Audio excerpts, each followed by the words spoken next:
والعاقبة للمتقين والصلاة والسلام على سيد الأنبياء والمرسلين بسم اللہ الرحمن الرحیم۔ حضرت کعب بن عجرہ رضی اللہ تعالی عنہ اس حدیث مبارکہ کے راوی ہیں۔ آپ فرماتے ہیں کریمہ کا خاتم النبیین صلی اللہ تعالی علیہ وبارک وسلم نے ارشاد فرمایا، لوگوں میرے منبر کے پاس حاضر ہو جاؤ۔ ہم حاضر ہو گئے۔ آپ صلی اللہ تعالی علیہ وبارک وسلم پہلی سیڑھی پر جلوہ گر ہوئے۔ آپ نے فرمایا آمین۔ آمین کا مطلب ہوتا ہے یا اللہ قبول فرما۔ ہم جب دعا کرتے ہیں اور دعا کرنے والے کی دعا پر آمین کا لفظ کہتے ہیں تو اس آمین کا مطلب ہوتا ہے استجب۔ عربی میں کہتے ہیں استجب۔ استجب کا مطلب ہوتا ہے کہ یا اللہ اس دعا کو قبول فرما۔ تو آمین کا مطلب ہوتا ہے قبول فرما۔ دوسری سیڑھی پر جب آپ صلی اللہ تعالی علیہ وبارک وسلم جلوہ گر ہوئے، آپ نے پھر فرمایا آمین۔ تیسری سیڑھی پر اللہ کے محبوب علیہ السلام جب تشریف فرما ہوئے تو پھر آپ نے فرمایا آمین۔ پھر آپ نے خطبہ ارشاد فرمایا۔ جب آپ نیچے تشریف لائے تو ہم نے عرض کی یا رسول اللہ صلی اللہ علیہ وبارک وسلم، ہم نے آج آپ سے ایسی بات سنی ہے جو پہلے نہیں سنی تھی، کیونکہ صحابہ رضوان اللہ تعالی علیہ اجمعین ان کا یہ معمول تھا اور ان کا یہ طریقہ مبارک تھا کہ وہ حکمت جانتے، وہ جانا کرتے تھے، یعنی کہ جاننے کی کوشش کرتے تھے۔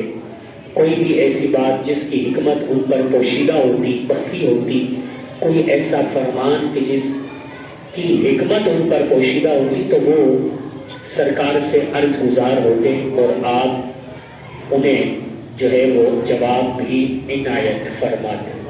تو یہ جو منظر انہوں نے آج دیکھا کہ منبر کی تینوں جو سیڑھیاں ہیں آپ آمین کہتے ہوئے تشریف فرما ہوئے ہیں، آمین کہتے ہوئے تشریف فرما ہوئے، تو وہ حکمت پوچھ رہے ہیں کہ حضور یہ معمول یہ کیا حکمت ہے، ہم نے پہلے ایسا نہیں سنا۔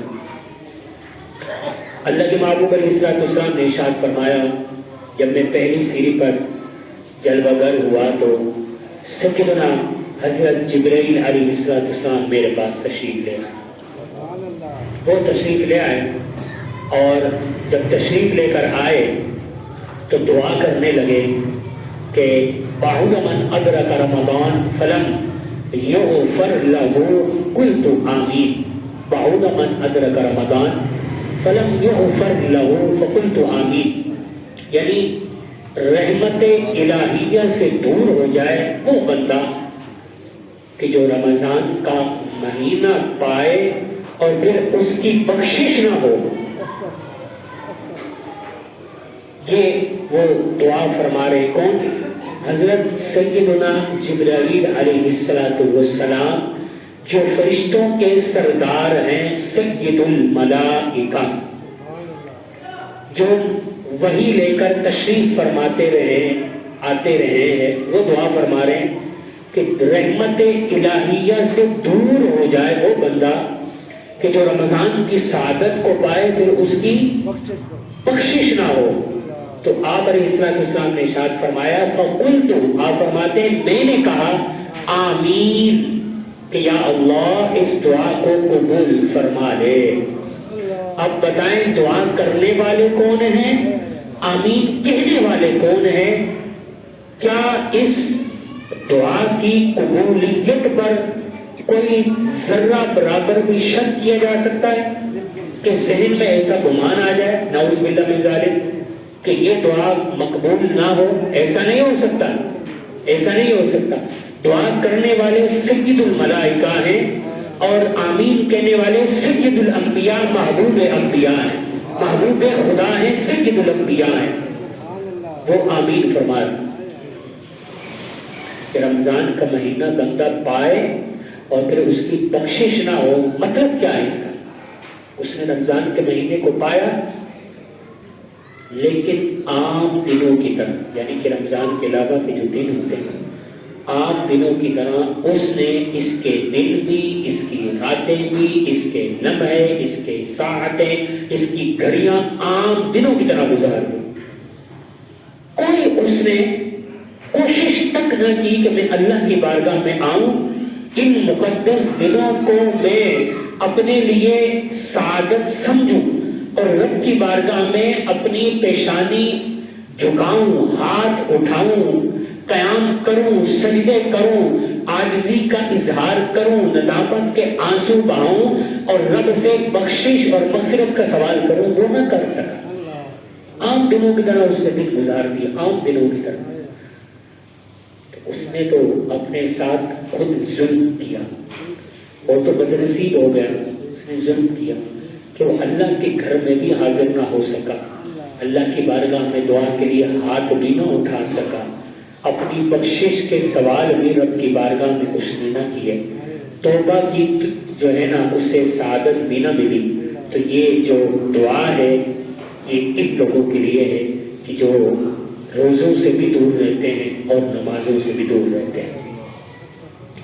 ایک یہ چیز. دوسری بات، اللہ کے محبوب علیہ السلام نے ارشاد فرمایا، میں جب دوسری سیڑھی پر جلوہ گر ہوا تو سیدنا جبرائیل علیہ السلام نے ارشاد فرمایا، بعود من ذکرت عنده فلم يصلي علیہ، بعود من ذکرت عنده فلم يصلي علیہ فقلت آمین. کہ رحمت الہیہ سے وہ بندہ بھی دور ہو کہ جس کے پاس آپ کا نام نامی، اسم گرامی، آپ کا ذکر مبارک کیا جائے اور وہ بندہ آپ پر درود نہ بھیجے. بعود من ذکرت عنده فلم يصلي علیک فقلت آمین. آپ فرما رہے ہیں جبرائیل علیہ السلام نے دعا ارشاد فرمائی، دور ہو جائے، رحمت الہیہ سے دور ہو جائے جس کے پاس آپ کا ذکر مبارک کیا جائے اور وہ آپ کی ذات پر درود نہ بھیجے. آپ فرماتے ہیں میں نے کہا آمین، یا اللہ اس دعا کو قبول فرما. ہم سے یہ غلطی بھی ہوتی ہے، جب سرکار کا نام آتا ہے تو ہم درود نہیں پڑھتے، ہم ان کا ذکر نہیں کرتے. ہم نے تو وہ عظیم لوگ بھی دیکھے ہیں جب آپ کا نام نامی، اسم گرامی آتا ہے تو ان کے ہاتھ اپنے دل پر ہوتے ہیں اور وہ سرکار کا ذکر کر رہے ہوتے ہیں. وہ دل میں یہ تصور کرتے ہیں کہ یا اللہ پاک ہماری سانسیں، ہمارا جینا، ہمارا مرنا، ہمارا سب کچھ ہے ہی تو ان کے کرم سے ہے، تو ان کی عطا سے، تو ہم کون ہیں؟ تو یہ تصور باندھ کر وہ درود پڑھ رہے ہوتے. تو درود پڑھا کریں، لازمی پڑھا کریں. درود بہت بڑا وظیفہ ہے، ہمارے لیے بڑی سعادت ہے. ہمارے درود کی رب کو بھی ضرورت نہیں ہے، اس کے محبوب کو بھی ضرورت نہیں ہے. اگر یہ ساری ضرورتیں ہیں تو ہمیں صرف اپنی ذات کے لیے. رب ہمارا خیر خواہ ہے، ہمارے لیے تو خیر چاہتا ہے، بھلائی چاہتا ہے. تو تیسری بات، اللہ کے محبوب علیہ السلام نے فرمایا، تیسری سیڑھی پر جب آپ جلوہ گر ہوئے تو سیدنا جبرائیل علیہ السلام نے ارشاد فرمایا، بعود من ادرک ابویہ الکبر عنده او احدہما فلن يدخلہ الجنہ قلت آمین. آپ نے فرمایا رحمت الہیہ سے وہ بندہ دور ہو جائے کہ جس شخص کے سامنے اس کی ماں اور باپ یا دونوں میں سے کوئی ایک بڑھاپے کو پہنچا، ماں باپ یا دونوں میں سے کوئی ایک بڑھاپے کو پہنچا اور انہوں نے اسے جنت میں داخل نہ کیا. آپ فرماتے میں نے کہا آمین. انہوں نے اس کو جنت میں داخل نہ کیا، ماں باپ نے. یہ بھی الفاظ غور کرنے کے، آپ کی سمجھ میں نہیں آ رہے. انہوں نے اس کو جنت میں داخل نہ کیا.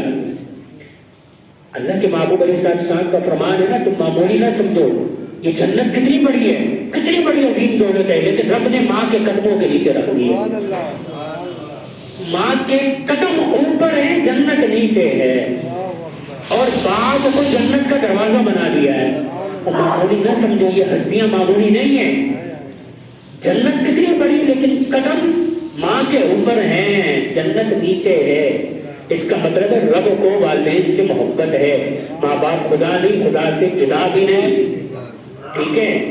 اور کتنی عظیم جنت ہے، لیکن باپ کو دروازہ بنا دیا کہ اولاد کو بتا دیا سمجھو یہاں ماں کے قدم اوپر ہیں اور جنت کا دروازہ جدھر سے راستہ جاتا ہے باپ دروازہ ہے۔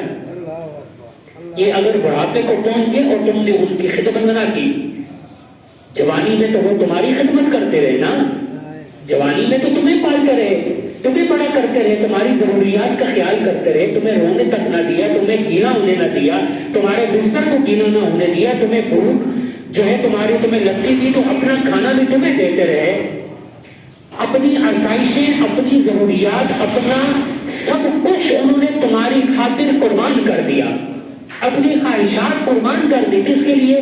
تمہارے لیے۔ کس کے لیے؟ اولاد کے لیے۔ کس کے لیے؟ بچوں کے لیے، سب کچھ قربان کر دیا۔ اپنی ضروریات، انسان کی خواہش نہیں ہوتی، ہر انسان کی خواہش ہوتی ہے، ماں باپ نے اولاد کے لیے خواہشیں ترک کر دی، قربان کر دیا، جوانی میں سب کچھ کر کے آج بڑا بنا دیا، بڑا کر دیا، اپنے پاؤں پہ کھڑا کر دیا، اپنے آپ کو انہوں نے نیچے کر کے اپنی اولاد کو مقام تک پہنچا دیا، آج وہ بوڑھے ہو گئے۔ کس کی ضرورت ہے؟ تمہاری ضرورت ہے، تمہارے ان مضبوط ہاتھوں کی ضرورت ہے انہیں، تمہارے اچھے بول کی ضرورت ہے، تمہاری اچھی نکاحوں کی انہیں ضرورت ہے، تمہاری پیار بھری نکاحیں وہ نکاحوں کے طلبگار ہیں، تمہارے دو میٹھے بول کے وہ طلبگار ہیں، ان کی خواہش ہے کہ ہماری اولاد ہمارے پاس بیٹھ جائے، دو بول میٹھے کہہ دے، دو الفاظ میٹھے کہہ دے، آج وہ بوڑھے ہیں، تمہاری وہ ضرورت محسوس کرتے ہیں، لیکن تم نے کیا کیا؟ تم نے انہیں بالکل تنے تنہا چھوڑ دیا۔ تو ان کی ذات کو فرق نہیں پڑے گا، روزی تو رب دیتا ہے، پالتا بھی وہی ہے، خیال بھی ہر ایک کا وہی رکھتا ہے، تم نے کچھ نہ کیا تو یاد رکھنا اب وہ تمہیں جنت میں داخل نہیں کریں گے، یعنی رب نے انہیں یہ مقام دے دیا ہے کہ وہ چاہیں گے تو تم جنت میں جاؤ گے، ورنہ جا ہی نہیں سکتے، نہیں جا سکتے۔ یہ دعا کی ہے سید الملائکہ نے، اور پھر آمین کہا ہے سید الانبیاء نے۔ بندہ دور ہو جائے دونوں میں، یا دونوں میں سے کسی ایک کو بڑھاپے میں پایا، انہوں نے اس کو جنت میں داخل نہ کرایا۔ یہ تینوں دعائیں ہیں اور تینوں بڑی اہم ہیں۔ اللہ کی بارگاہ میں دعا ہے کہ رمضان المبارک کا صدقہ اللہ تعالیٰ ہمیں نیک اعمال کا جذبہ نصیب فرمائے اور ان احادیث پر عمل کرنے کی توفیق عطا فرمائے۔ اللہ تعالیٰ ہمارے گناہوں کو نیکیوں میں تبدیل فرمائے۔ اللہ